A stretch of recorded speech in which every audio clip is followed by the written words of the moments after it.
परिचय। क्या हुआ जैक, तुम इतने गंभीर क्यों दिखाई दे रहे हो? आज अहमदाबाद में भारत और पाकिस्तान के बीच क्रिकेट मैच है और मैं वहां सजीव मैच देखने जाना चाहता हूं, लेकिन मेरे माता पिता इसकी अनुमति नहीं दे रहे हैं, तो मैं इसे कैसे देख सकता हूं? अच्छा जैक, तुम अपने घर में बैठकर इसे टीवी पर सजीव देख सकते हो। दोस्तों, हम जानते हैं कि संचार के विभिन्न साधनों, टेलीविजन, समाचार पत्र और इंटरनेट ने दुनिया को छोटा बना दिया है। इसीलिए आइए हम संचार के साधनों के बारे में विस्तार से कुछ और जानकारी प्राप्त करें।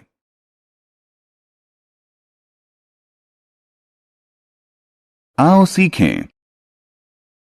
समाचार पत्र को समझना, पत्र और टेलीग्राम के बारे में बताना, रेडियो और टेलीविजन के बारे में जानना, टेलीफोन, पेजर और मोबाइल फोन के बारे में बता पाना, टेलेक्स, फैक्स, इंटरनेट और ईमेल के बारे में जानना।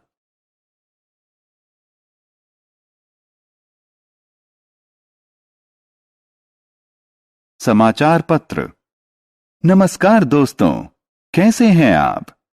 आमतौर पर हम देखते हैं कि हमारे घरों में नियमित समाचार पत्र आता है, लेकिन इसका उपयोग क्या है? वास्तव में इसके माध्यम से कागज पर छपे शब्दों और चित्रों के माध्यम से दुनिया के बारे में सूचना प्राप्त करते हैं। इसके कई भाग होते हैं, जैसे राष्ट्रीय, अंतर्राष्ट्रीय, खेल, व्यापार की खबरें और मौसम का हाल। हम जानते हैं कि इसमें आपके लिए भी एक खास भाग होता है, जिसमें कहानियां, कविताएं, चुटकुले और पहेलियां प्रकाशित होती हैं। पत्र।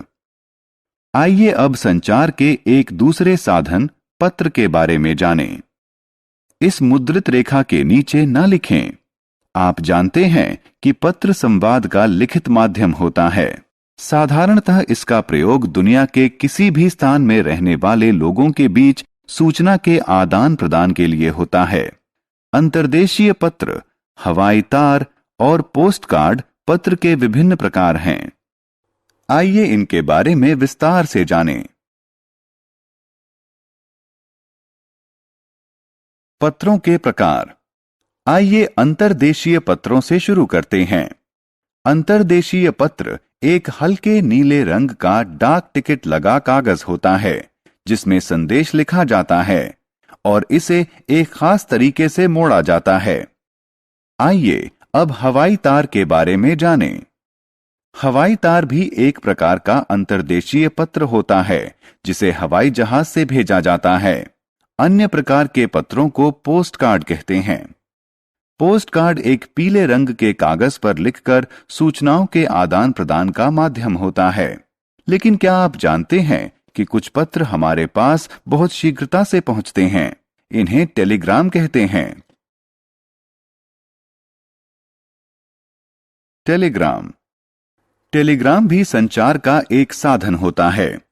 टेलीग्राम में संक्षिप्त संदेश होता है, जिसे किसी दूर के स्थान पर शीघ्रता से भेजा जा सकता है। आपको यह जानकर आश्चर्य होगा कि टेलीग्राम के द्वारा बहुत छोटे संदेश भेजे जाते हैं और लोगों को उनके शब्दों के हिसाब से हर शब्द के पैसे देने पड़ते हैं।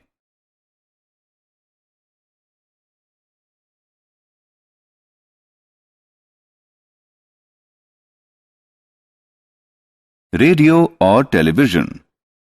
लेकिन क्या आपने उन लोगों के बारे में सोचा है जो पढ़ नहीं सकते? फिर वे दुनिया से कैसे जुड़ते हैं? जो लोग पढ़ना नहीं जानते, वो रेडियो और टेलीविजन के माध्यम से दुनिया के बारे में समाचार प्राप्त कर सकते हैं। हम रेडियो पर समाचार और अन्य दूसरे कार्यक्रम जैसे कि गीत सुन सकते हैं। दूसरी तरफ टेलीविजन संचार का एक श्रव्य दृश्य माध्यम है। ऐसा माध्यम जिससे हम दुनिया में होने वाली घटनाओं को देख और सुन सकते हैं। घर पर बैठे बैठे ही हम टेलीविजन पर गीत, फिल्में, समाचार, शिक्षाप्रद कार्यक्रम और खेल देख सकते हैं। टेलीफोन। आइए अब हम संचार के एक अन्य संचार माध्यम टेलीफोन की तरफ बढ़ें। वास्तव में टेलीफोन का प्रयोग टेलीफोन के तारों की सहायता से संदेश के आदान प्रदान के लिए किया जाता है। यह हमें दुनिया के किसी स्थान पर बैठे हुए व्यक्ति से बात करने में मदद करता है। दिन प्रतिदिन तकनीकी में होने वाले विकास के साथ टेलीफोन का स्थान पहले पेजर ने लिया और उसके बाद मोबाइल फोन ने। आइए अब इनके बारे में और जानें।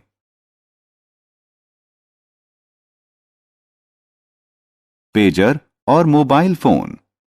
पेजर एक यंत्र होता है जो आने वाले सतर्कता संदेश और या संक्षिप्त संदेश को ग्रहण करता है।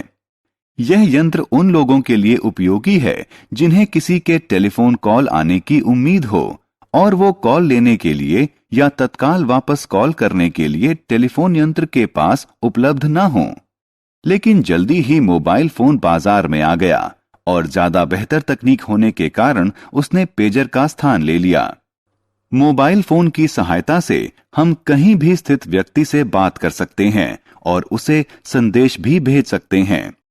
इन फोन को टेलीफोन की तारों की जरूरत नहीं होती, इसलिए इन्हें लेकर हम हर जगह जा सकते हैं। टेलेक्स।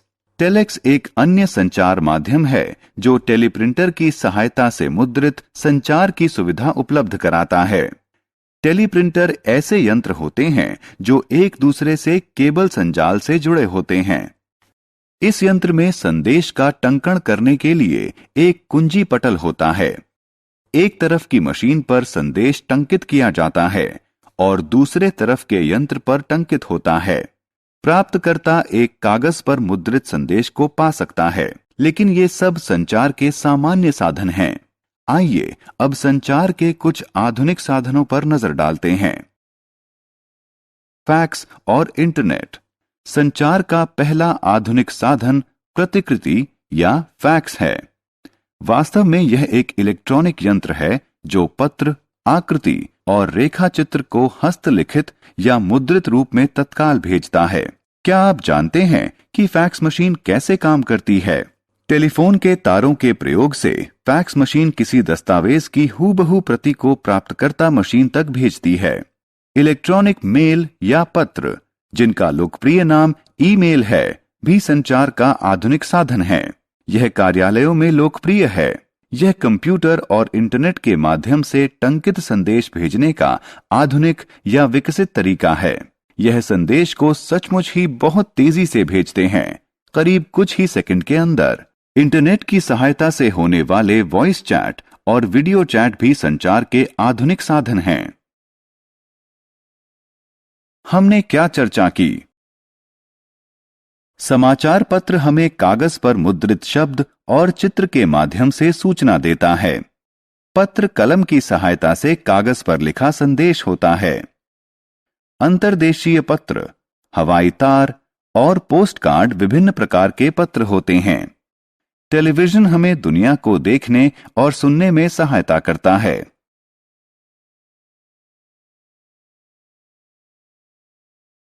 टेलीफोन और मोबाइल फोन से हम दुनिया में किसी भी स्थान पर स्थित व्यक्ति से बात कर सकते हैं। टेलीफोन की तारों के माध्यम से भेजे गए टंकित या लिखित संदेश को प्रतिकृति या फैक्स कहते हैं। कंप्यूटर और इंटरनेट के माध्यम से भेजे गए टंकित संदेश को ईमेल कहते हैं।